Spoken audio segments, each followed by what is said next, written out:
وبرکاتہ۔ ان الحمد للہ نحمده ونستعینه ونستغفره ونؤمن به ونتوکل علیہ ونعوذ باللہ من شرور انفسنا ومن سیئات اعمالنا من يهده الله فلا مضل له ومن يضلله فلا هادي له أشهد أن لا إله إلا الله وحده لا شريك له وأشهد أن محمدًا عبده ورسوله يا أيها الذين آمنوا اتقوا الله حق تقاته ولا تموتن إلا وأنتم مسلمون يا أيها الناس اتقوا ربكم الذي خلقكم من نفس واحدة وخلق منها زوجها وبث منهما رجالا كثيرا ونساء واتقوا الله الذي تساءلون به والأرحام إن الله كان عليكم رقيبا يا أيها الذين آمنوا اتقوا الله وقولوا قولا سديدا يصلح لكم أعمالكم ويغفر لكم ذنوبكم ومن يطع الله ورسوله فقد فاز فوزا عظيما أما بعد فإن خير الحديث كتاب الله وخير الهدي هدي محمد صلى الله عليه وسلم وشر الأمور محدثاتها وكل محدثة بدعة وكل بدعة ضلالة وكل ضلالة في النار إن الله وملائكته يصلون على النبي يا أيها الذين آمنوا صلوا عليه وسلموا تسليما اللهم صل على محمد وعلى آل محمد كما صليت على إبراهيم وعلى آل إبراهيم إنك حميد مجيد اللهم بارك على محمد وعلى آل محمد كما باركت على إبراهيم وعلى آل إبراهيم إنك حميد مجيد أعوذ بالله السميع العليم وبوجهه الكريم وسلطانه القديم من الشيطان الرجيم من همزه ونفخه ونفثه بسم الله الرحمن الرحيم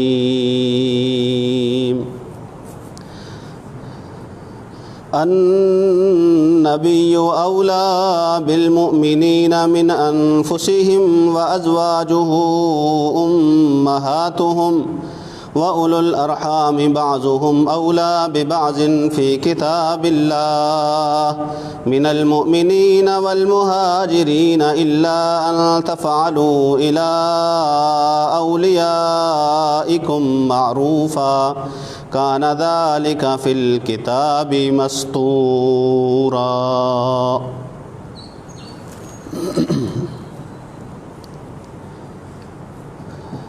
صحابہ کرام رضوان اللہ علیہم اجمعین کے حوالے سے تین گروہ ایسے ہیں جو شدید غلطی کا شکار ہوئے اور گمراہ ہو گئے۔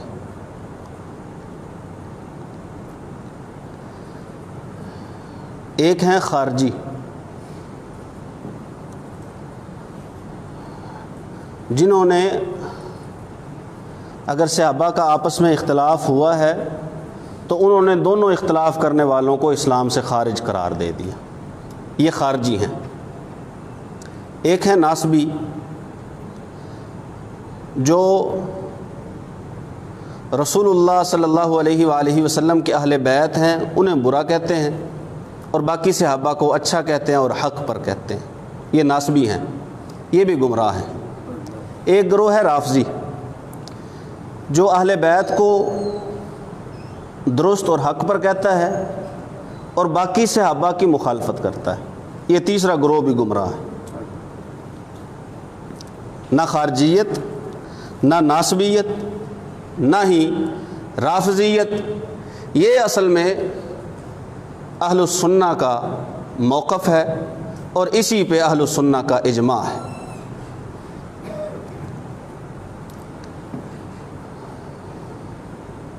جتنی بھی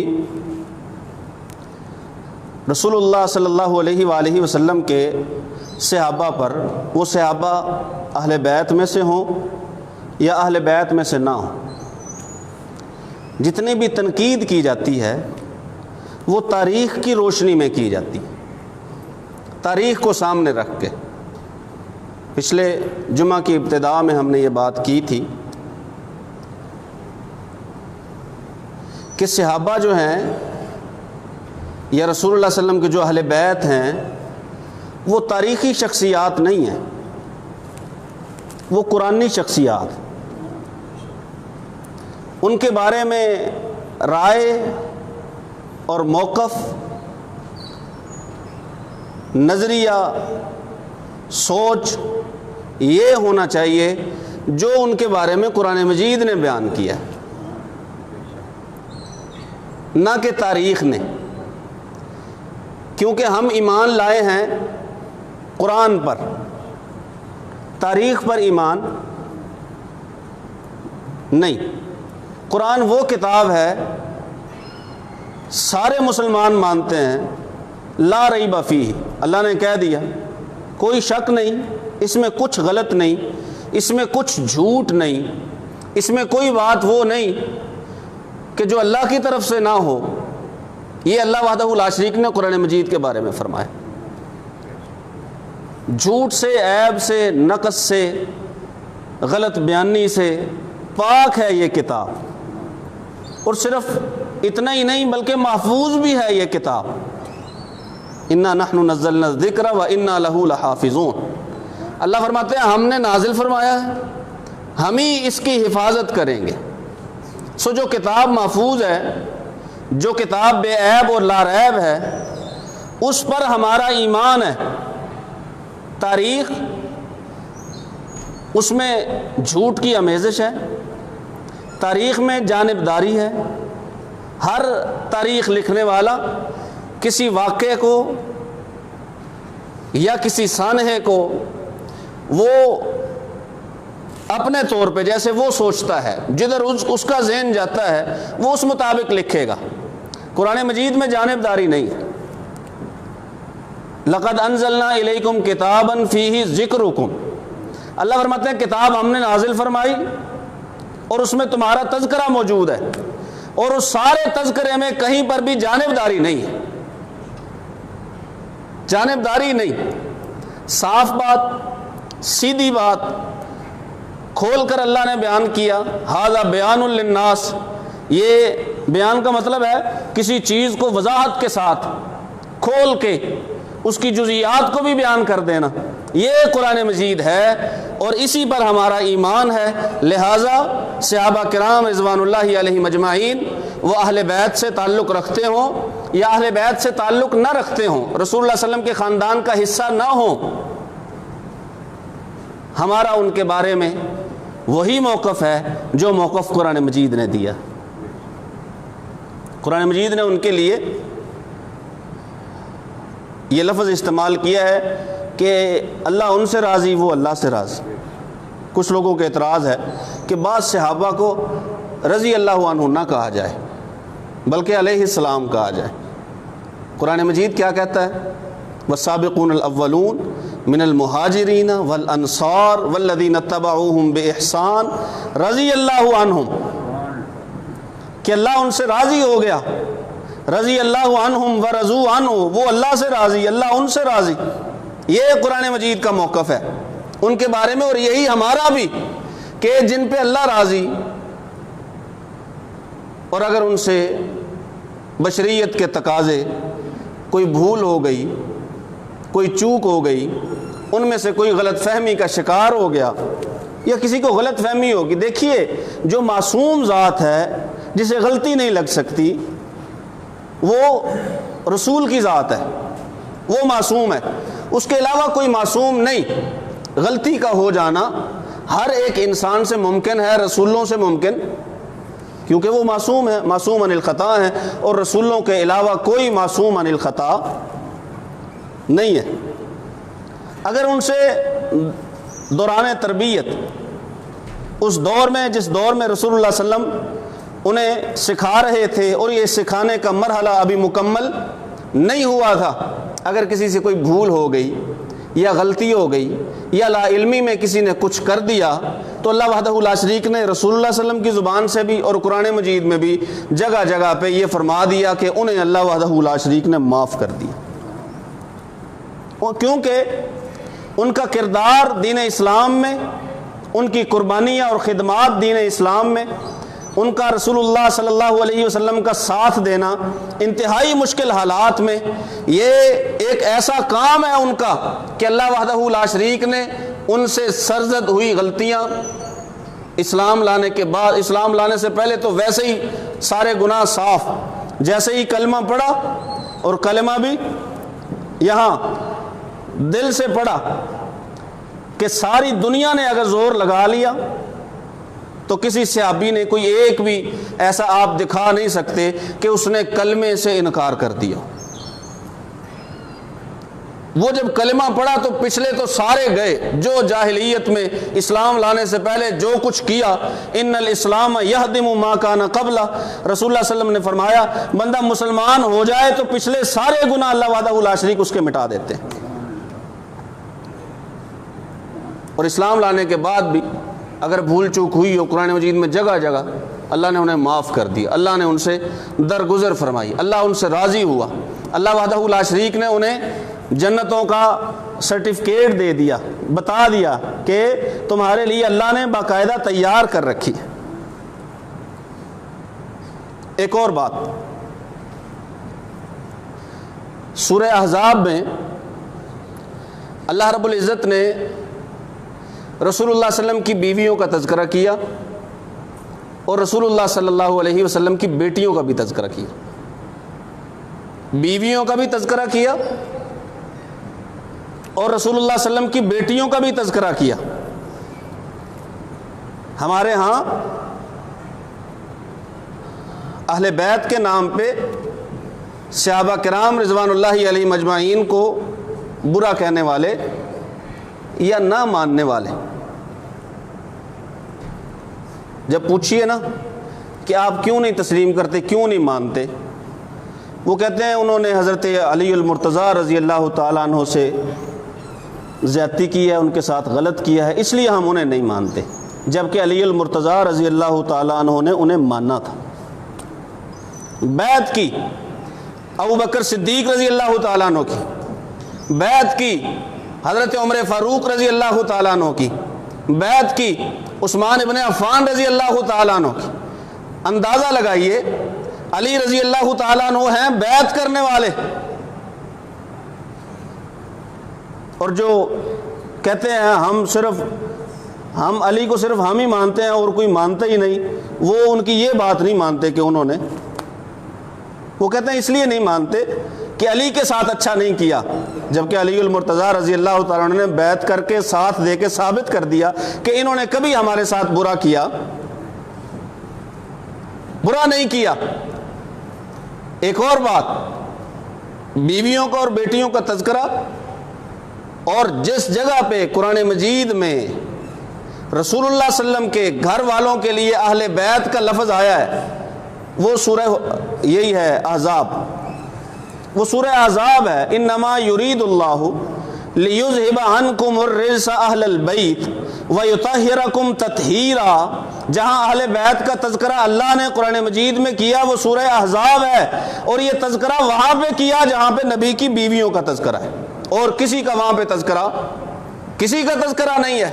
آپ 22ویں پارے کی ابتدا، جو 22ویں پارے کی پہلی آیت ہے وَمَن يَقْنُتْ مِنْكُنَّ لِلَّهِ وَرَسُولِهِ، اس سے 2 آیتیں آپ پیچھے چلے جائیے، آپ کو رسول اللہ صلی اللہ علیہ وسلم کی صرف بیویوں کا تذکرہ ملے گا، اور ان آیتوں کے بعد پھر یہ آیت ہے کہ اے پیغمبر صلی اللہ علیہ وآلہ وسلم کے اہل بیت، اللہ وحدہ لا شریک یہ ارادہ کر چکا ہے کہ تم سے ہر کسی قسم کی گندگی کو دور کر دے اور تمہیں مکمل طور پہ پاک اور مطہر فرما دے۔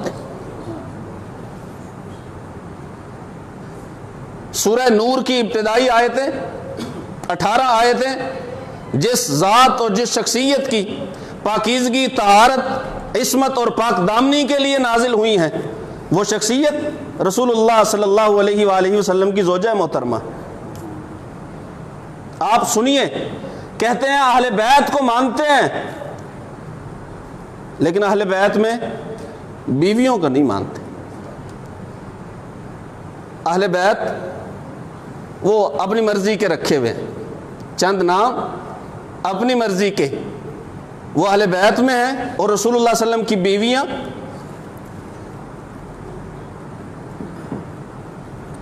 پوچھتے ہو شان کیا، پوچھتے ہو ہم سے کیا، شان امہات المؤمنین، گنبد خضرا ہے مکان امہات المؤمنین۔ رسول اللہ صلی اللہ علیہ وسلم کے 9 گھر، 9 حجرے، ان الذین ینادونک من وراء الحجرات، ان حجروں کا اللہ وحدہ لا شریک نے قرآن مجید میں تذکرہ کیا، ان حجروں کے نام کی ایک سورت قرآن مجید میں موجود ہے۔ تم ان حجرے میں رہنے والوں کو جن کے بستر پہ رسول اللہ صلی اللہ علیہ وسلم تشریف فرما ہوتے اور قرآن اترا کرتا تھا، انہیں کہتے ہیں یہ اہل بیت میں نہیں ہے۔ رسول اللہ صلی اللہ علیہ وآلہ وسلم کی بیٹیوں کے بارے میں پوچھا جائے، اہل رسول اور اہل بیت کی بات کرنے والے یہ بات توجہ سے اور غور سے سنیے، تاکہ ہم یہ ان باتوں کو ذہن نشین کریں، اور کوئی اگر بات کرے یا ہم سے سوال کرے یا ہم سے پوچھے، کم از کم اسے بتانے کے قابل ہوں۔ رسول اللہ صلی اللہ علیہ وسلم کے گھر والوں کا تذکرہ ہے، لیکن کہتے ہیں بیٹی صرف ایک کا تذکرہ کریں گے، باقیوں کا کیوں نہیں تذکرہ کرتے؟ کہتے ہیں باقی رسول اللہ کی بیٹیاں ہیں ہی نہیں۔ سنیے، رسول اللہ صلی اللہ علیہ وسلم کی 4 بیٹیاں ہیں، چاروں بیٹیاں حضرت خدیجہ رضی اللہ تعالیٰ عنہ کے بطن سے ہیں۔ رسول اللہ صلی اللہ علیہ وسلم کی اور حضرت خدیجہ رضی اللہ تعالیٰ عنہ کی 4 بیٹیاں ہیں۔ سب سے بڑی بیٹی کا نام زینب ہے، پچھلے جمعہ میں نے ذکر کیا۔ ان زینب کی بیٹی تھی امامہ، جو رسول اللہ صلی اللہ علیہ وسلم کی نواسی تھی، جسے رسول اللہ صلی اللہ علیہ وسلم گود میں اٹھا کے نماز پڑھا کرتے تھے۔ اس سے چھوٹی بیٹی ہے رقیہ، اس سے چھوٹی بیٹی ہے ام کلثوم۔ رقیہ اور ام کلثوم ایک کے بعد ایک۔ جناب رقیہ رضی اللہ تعالیٰ عنہ جب وفات پا گئی، حضرت عثمان کے نکاح میں تھی، تو رسول اللہ صلی اللہ علیہ وسلم نے ام کلثوم رضی اللہ تعالیٰ عنہ کا رشتہ عثمان رضی اللہ تعالیٰ عنہ سے کر دیا، اور چوتھی بیٹیاں حضرت فاطمہ رضی اللہ تعالیٰ عنہ۔ 4 بیٹیاں۔ فاطمہ رضی اللہ تعالیٰ عنہ کی شادی حضرت علی المرتضیٰ رضی اللہ تعالیٰ عنہ سے، حضرت زینب کی شادی عمر بن عاص رضی اللہ تعالیٰ عنہ سے۔ یہ 4 بیٹیاں ہیں رسول اللہ صلی اللہ علیہ وسلم کی، زینب ہے، پھر رقیہ ہے، پھر ام کلثوم ہے، پھر جناب فاطمہ رضی اللہ تعالیٰ عنہ ہے۔ 4 بیٹیاں، اور قرآن مجید کی آیت اسی بات کی طرف اشارہ کرتی ہے، یا ایھا النبی قل لازواجک وبناتک ونساء المؤمنین، اے پیغمبر صلی اللہ علیہ وسلم آپ فرمائیے، کہہ دیجئے، کنہیں؟ اپنی بیویوں کو، اور کنہیں؟ اپنی بیٹیوں کو۔ بنات، لفظ بنات عربی میں جمع کا صیغہ 2 سے زیادہ کے لیے آتا ہے، نہ 2 کے لیے آتا ہے نہ 1 کے لیے، 1 کے لیے واحد کا، 2 کے لیے تثنیہ کا، اور 2 سے اوپر کے لیے جمع کا صیغہ۔ یہاں پہ صیغہ جمع کا ہے، اس کا مطلب ہے قرآن اشارہ کر رہا ہے کہ نبی کی بیٹیاں جو ہیں وہ 2 سے تو 2 سے زیادہ ہیں۔ کہیں ایک جگہ پہ بھی قرآن مجید نے رسول اللہ صلی اللہ علیہ وسلم کے لیے ایک بیٹی کا تذکرہ نہیں کیا، یہ خود ساختہ باتیں ہیں، اپنی گھڑی ہوئی، اپنی بنائی ہوئی، خود تراشی ہوئی وہی بات۔ تاریخ میں جو چاہو، تاریخ میں جو چاہو درج کر دو، جو چاہو نکال دو، جسے چاہو الٹا کر دو، جسے چاہو سیدھا کر دو، جسے چاہو مثبت کر دو، جسے چاہو منفی کر دو، جسے چاہو مقبولیت میں عام بنا دو، اور جسے چاہو مقبولیت سے ویسے ہی نکال دو۔ یہ تاریخ ہے۔ اگر کہیں سے کوئی واقعہ، اگر کہیں سے کوئی ٹکڑا، کوئی سانحہ تاریخی طور پہ آپ کے علم میں ہو تو آپ سب سے پہلے اسے قرآن مجید پہ لا کے پیش کریں، قرآن مجید پہ لے کے آئیں کہ کیا بات ہے۔ تاریخ ہمیں یہ بتاتی ہے، اور قرآن اعلان کر چکا ہے ان لوگوں کے بارے میں، قرآن اعلان کر چکا، قرآن کہہ چکا، قرآن اپنی بات مکمل کر چکا۔ قرآن الیوم اکملت لکم دینکم، اس دینکم میں صحابہ کرام رضوان اللہ علیہم اجمعین کا تذکرہ بھی ہے، اس دینکم میں قرآن مجید کی تکمیل بھی ہے، اس دینکم میں رسول اللہ صلی اللہ علیہ وسلم کی بیویاں بھی ہیں، رسول اللہ صلی اللہ علیہ وسلم کی بیٹیاں بھی ہیں، رسول اللہ صلی اللہ علیہ وسلم کا گھرانہ بھی ہے، اس دینکم میں بدر بھی ہے، احد بھی ہے، خندق بھی ہے، اس دینکم میں رسول اللہ صلی اللہ علیہ وسلم کا پہلا شہر یثرب بھی ہے، یہی یثرب بعد میں ہونے والا مدینہ بھی ہے، اس دینکم میں رسول اللہ صلی اللہ علیہ وسلم کا مکہ بھی ہے، اور مکہ میں رسول اللہ صلی اللہ علیہ وسلم کے لیے مار کھانے والے ان کے ساتھی بھی ہیں۔ ساتھی ہوں رسول اللہ صلی اللہ علیہ وسلم کے، ساتھی ہوں رسول اللہ صلی اللہ علیہ وسلم کے، ساتھ دینے والے، اس دور میں ساتھ دینا آسان تھا؟ یہ شہادت گہے الفت میں قدم رکھنا ہے، لوگ آسان سمجھتے ہیں مسلمان ہونا، آسان تھا؟ تپتی ریتوں پہ لیٹنا، سنگلاخ پہاڑوں پہ گھسیٹا جانا، سولیوں پہ چڑھایا جانا، ابلتے ہوئے تیل کی دیگوں میں ڈالا جانا، اور رسول اللہ صلی اللہ علیہ وآلہ وسلم پر ایمان لانے کی وجہ سے تن کے کپڑے تک چھین لینا، بیوی بچوں کو ساتھ نہ جانے دینا، آسان تھا؟ ہرگز آسان نہیں تھا، ہرگز آسان نہیں تھا۔ اس دور میں قرآن کہہ چکا، قرآن بات کر چکا، قرآن اپنی بات کو مکمل کر چکا، قرآن کی کہی ہوئی بات حق ہے، سچ ہے، قیامت آ سکتی ہے، لیکن قرآن کا کہا ہوا غلط ہو سکتا نہیں ہے۔ آج عام سادہ لو مسلمانوں کے ذہنوں میں یہ بات ڈالی جا رہی ہے، تاریخ میں یہ لکھا ہے، تاریخ میں یہ لکھا ہے، تاریخ میں یہ لکھا ہے، جو تاریخ میں مرضی لکھ دو وہ تمہاری مرضی ہے، لیکن یاد رکھو جو قرآن نے کہا ہے وہی حق ہے۔ النبی اولا بالمؤمنین من انفسہم وازواجہ امہاتہم، جو نبی کی ذات ہے وہ مومنوں کے اوپر کتنا حق رکھتی ہے؟ اپنی جان سے بھی زیادہ۔ نبی کی ذات کا حق ہمارے اوپر ہماری اپنی جان سے بھی زیادہ ہے۔ جو نبی کو جان سے پیارا نہیں سمجھتا اس کا ایمان مکمل نہیں ہے۔ اللہ کہتا ہے النبی اولا بالمؤمنین من انفسہم، جو ایمان والے ہیں وہ نبی کو اپنی جانوں سے زیادہ بہتر، اولا اور اعلیٰ سمجھتے ہیں۔ وازواجہ امہاتہم، اور جو ایمان والے ہیں وہ نبی کی بیویوں کو اپنی مائیں مانتے ہیں۔ اگر کوئی یہ کہے کہ میں نبی کی بیوی کو اپنی ماں نہیں مانتا، اس کے لیے گزارش ہے پھر قرآن آپ کو مومن نہیں مانتا۔ اگر کوئی کہے کہ میں نبی کی ذات کو اپنی جان سے زیادہ عزت اور قدر نہیں دیتا، جان سے زیادہ اہم نہیں سمجھتا، اس کے لیے گزارش ہے پھر قرآن آپ کو مومن نہیں مانتا۔ پھر آپ اپنے ایمان کی فکر کیجئے، پھر آپ دیکھیے، ٹٹولیے۔ اصل میں مسئلہ ہے ہی یہ، میں تو تقریباً ہر ایک جب قرآن کے بارے میں کوئی بھی بیان ہو یا کوئی بھی بات ہو، اور یہ بات افسوس سے کرنی پڑتی ہے کہ ہم میں سے اکثریت کا قرآن مجید کے ساتھ تعلق ہی نہیں ہے۔ ایک تعلق ہوتا ہے واجبی تعلق، جسے عارضی تعلق، معمولی سا تعلق، تھوڑا سا تعلق۔ ہم میں سے اکثریت کا وہ واجبی تعلق بھی نہیں ہے، واجبی تعلق بھی نہیں ہے۔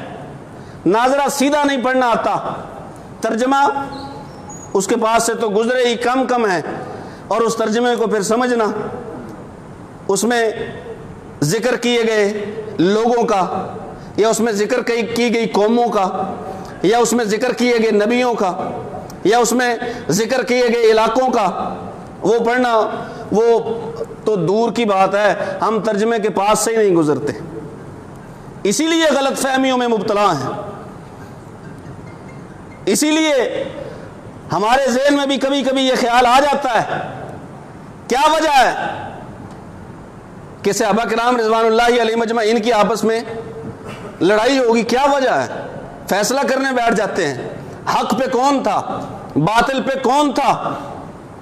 کیا ہمارے لیے ضروری ہے یہ فیصلہ کرنا؟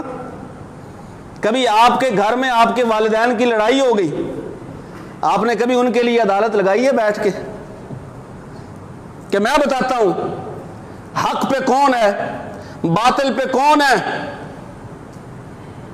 صحابہ کرام کے بارے میں سوچتے ہیں، باتیں کرتے ہیں، حق پہ کون ہے، باطل پہ کون ہے؟ یاد رکھیے اگر والدین کی لڑائی ہو جائے تو کبھی کوئی سعادت مند بیٹا، کوئی فرما بردار بیٹا، کوئی والدین کی اصل اولاد وہ باہر چوک میں بیٹھ جائے، ادھر آؤ بھی لوگوں میں تمہیں بتاتا ہوں آج ہمارے گھر میں میری والدہ اور والد نے یہی ایک دوسرے کے خلاف یا ایک دوسرے کے حق میں باتیں کی ہیں، تنقید کی ہے، یا آپس میں لڑائی کی ہے، یا ایک دوسرے کو مارا پیٹا ہے، میں آپ کو بتاتا ہوں کہ ان میں سے حق پر کون تھا۔ کوئی ایک بھی سعادت مند بیٹا یہ نہیں کرے گا، اپنے گھر کے بارے میں اس قدر فکر مند ہو، اس قدر فکر مند کہ آپ وہ بات کرنا بھی گوارا نہیں کرتے۔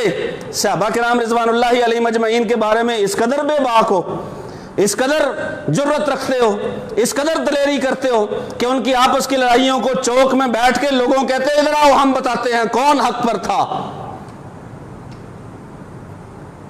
آئیے ایک حدیث سنیے رسول اللہ صلی اللہ علیہ وآلہ وسلم کی۔ رسول اللہ صلی اللہ علیہ وآلہ وسلم نے حضرت حسن رضی اللہ تعالیٰ عنہ کو فرمایا، اشارہ کر کے کہا ان ابنی ھذا سید،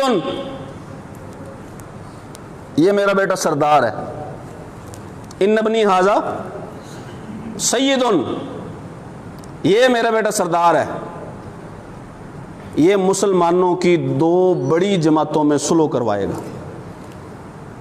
کن کی جماعتوں میں؟ مسلمانوں کی دو صلح کی ضرورت کیوں پیش آئے گی؟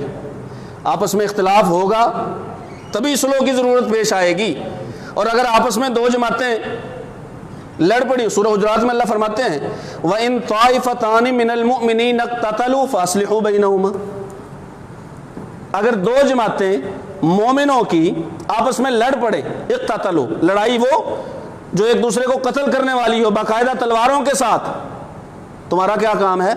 اصلحوا بینہما، یہ قرآن کہتا ہے ان کے درمیان صلح کرواؤ، ان کے درمیان بات کرو، صلح کی بات کرو، دونوں کے حق کی۔ صلح میں کیا ہوتا ہے؟ دونوں کے حق کی بات ہوتی ہے، بات صلح قرآن کہتا ہے۔ ہم کیا کرتے ہیں؟ ہم کہتے ہیں نہیں ایک حق پہ ہے، ایک صلح کی تو بات ہی نہیں۔ ہم تو اس پاٹ کو، اس خلیج کو، یہ جو فرق پڑ گیا ہے، دراڑ ڈل گئی ہے، اسے اور زیادہ چوڑا کرنے کی، اور زیادہ گہرا کرنے کی کوشش کرتے ہیں۔ اللہ فرماتا ہے ان کے درمیان صلح کرواؤ۔ رسول اللہ صلی اللہ علیہ وسلم نے کیا فرمایا؟ یہ میرا بیٹا جو ہے یہ سید ہے، یہ سردار ہے، مسلمانوں کی دو عظیم جماعتوں کے درمیان صلح کروائے گا۔ اور حضرت حسن رضی اللہ تعالیٰ نے صلح کروائی۔ کون سی دو جماعتیں ہیں؟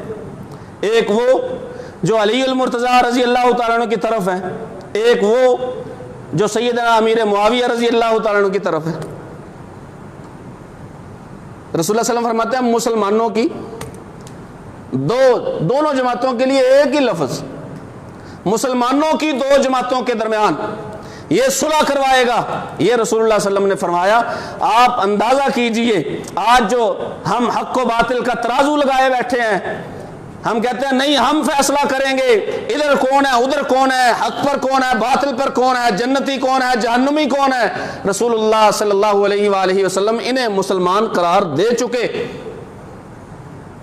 وَإِن طَائِفَتَانِ مِنَ الْمُؤْمِنِينَ اقْتَتَلُوا فَأَصْلِحُوا بَيْنَهُمَا، قرآن مجید آپس میں لڑنے والی دو جماعتوں کو کافر قرار، خارجی یہی تو کہتے ہیں اگر آپس میں لڑ پڑے تو دونوں ہی کافر، علی بھی کافر ہے، معاویہ بھی کافر ہے، ان کے درمیان صلح کروانے والے وہ بھی کافر ہیں۔ لا حول ولا قوت الا باللہ۔ یہ خارجیوں کا طریقہ ہے، ہمارا طریقہ یہ ہمارا طریقہ کیا ہے؟ جو رسول اللہ صلی اللہ علیہ وآلہ وسلم نے حضرت حسن رضی اللہ تعالیٰ عنہ کے لیے ذکر کیا، وہ ہے ہمارا طریقہ۔ ہمارا طریقہ کیا ہے، کیا ہونا چاہیے کہ اگر قرآن نے رسول اللہ صلی اللہ علیہ وسلم کی بیویوں کا جن لفظوں میں تذکرہ کیا ہے انہی لفظوں پہ ہم ایمان لائیں۔ قرآن مجید نے رسول اللہ صلی اللہ علیہ وسلم کی بیٹیوں کا جن لفظوں میں تذکرہ کیا ہے ہم انہی لفظوں پر ایمان لائیں۔ قرآن مجید نے سب سے پہلے ایمان لانے والوں کا جن لفظوں میں تذکرہ کیا ہے ہم انہی لفظوں پر من و عن بعینہ ہی ایمان لائیں۔ ہمارا کیا کام ہے کہ ہم قرآن مجید کی آیتوں کو آئینہ دکھانے لگے، رضی اللہ عنہم و رضوا عنہ، ہم کہیں نہیں یہ قابل بحث چیز ہے، یہ قابل توجہ ہے، ابھی اس امر نے کھلنا ہے، بیان ہونا ہے۔ اللہ فرماتا ہے وَلَقَدْ عَفَا اللَّهُ عَنْهُمْ، اللہ نے سب کو معاف کر دیا۔ لَقَدْ رَضِيَ اللَّهُ عَنِ الْمُؤْمِنِينَ إِذْ يُبَايِعُونَكَ تَحْتَ الشَّجَرَةِ، جنہوں نے درخت کے نیچے بیٹھ کے رسول اللہ صلی اللہ علیہ وسلم کے ہاتھ میں ہاتھ رکھا، اللہ فرماتے ہیں میں ان پہ راضی ہو گیا، میں ان پہ راضی۔ ہم کہیں نہیں ابھی یہ آیتیں کیوں؟ تاریخ یہ کہتی ہے، تاریخ یہ کہتی ہے۔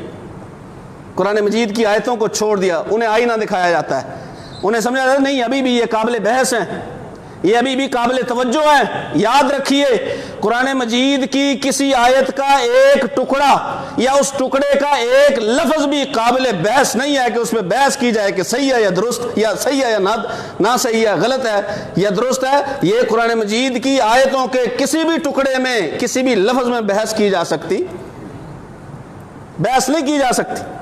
یہی سب سے بڑا نقطہ ہے، نقطہ آغاز ہے صحابہ کرام رضوان اللہ علیہم اجمعین کی اہمیت کا، کہ میرے صحابہ جو رسول اللہ صلی اللہ علیہ وسلم کا جنہوں نے ساتھ دیا، اصحاب رسول، وہ قرآن مجید کی شخصیات ہیں جن کا ذکر قرآن مجید نے کیا ہے، قرآنی شخصیات ہیں، تاریخی شخصیات نہیں ہیں۔ جنہیں قرآن مجید نے مومن کہہ دیا انہیں تاریخ کافر قرار دے سکتی، جنہیں قرآن نے جنتی کہہ دیا تاریخ ان سے جنت کا وہ حق چھین نہیں سکتی۔ جنہیں قرآن مجید نے اولئک ھم المؤمنون حقا، یہی تو ہیں پکے مومن، تاریخ ان سے ان کا ایمان ایمان نہیں چھین سکتی۔ رسول اللہ صلی اللہ علیہ وسلم جن کے نام لے کے جنت کی بشارت دے دیں، کیا خیال ہے بعد والا تاریخ دان ان سے وہ رسول اللہ صلی اللہ علیہ وسلم کا دیا ہوا سرٹیفکیٹ چھین سکتا ہے؟ سوال ہی پیدا نہیں ہوتا۔ ایک مسلمان ہو، مومن ہو، کلمہ گو، اہل السنہ سے، اور قرآن مجید کی آیتوں کے بارے میں تذبذب کا شکار ہو، رسول اللہ صلی اللہ علیہ وسلم کے صحابہ کرام رضوان اللہ علیہم اجمعین کے بارے میں تذبذب کا شکار ہو کہ میں کدھر جاؤں، ادھر جاؤں یا ادھر جاؤں۔ اللہ کے بندو، صحابہ کرام رضوان اللہ علیہم اجمعین کے بارے میں بالکل اپنا دل صاف اور شفاف رکھو، اور اس حقیقت کو دل میں اتار لو کہ ان پہ اللہ وحدہ لا شریک راضی ہوا۔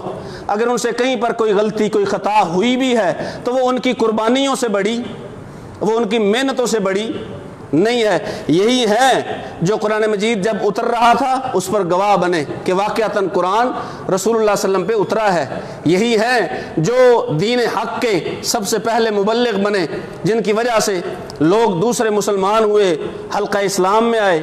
یہی تو ہیں جنہوں نے جب رسول اللہ صلی اللہ علیہ وسلم کے ساتھ چلنے کی ٹھان لی تو بعد میں دنیا کی کوئی طاقت ان کے پیروں کو اکھیڑ نہیں سکی۔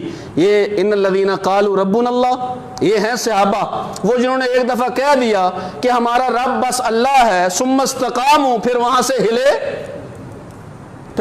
ہلے نہیں۔ رب اللہ ہے، بہتر کرنا ہے اس نے کرنا ہے، اگر برا ہونا ہے تو اس کی طرف سے ہونا ہے، فائدہ دینا ہے تو اس نے دینا ہے، نقصان دینا ہے تو اس نے دینا ہے۔ جب ہے ہی سارا کچھ وہ، تو پھر ہمارا اسی پہ ثم استقاموا۔ اللہ فرماتے ہیں پھر فرشتے اتر کے کہتے ہیں اگر کوئی تکلیف مصیبت آ جائے پریشان ہونے کی ضرورت نہیں ہے، کیونکہ اللہ تمہیں جنت کی خوشخبری دے چکا ہے، وہ جنت جس کا تم سے وعدہ کیا گیا ہے۔ اللہ سے دعا ہے اللہ سن سمجھ کر عمل کی توفیق نصیب فرمائے۔ وما علیہ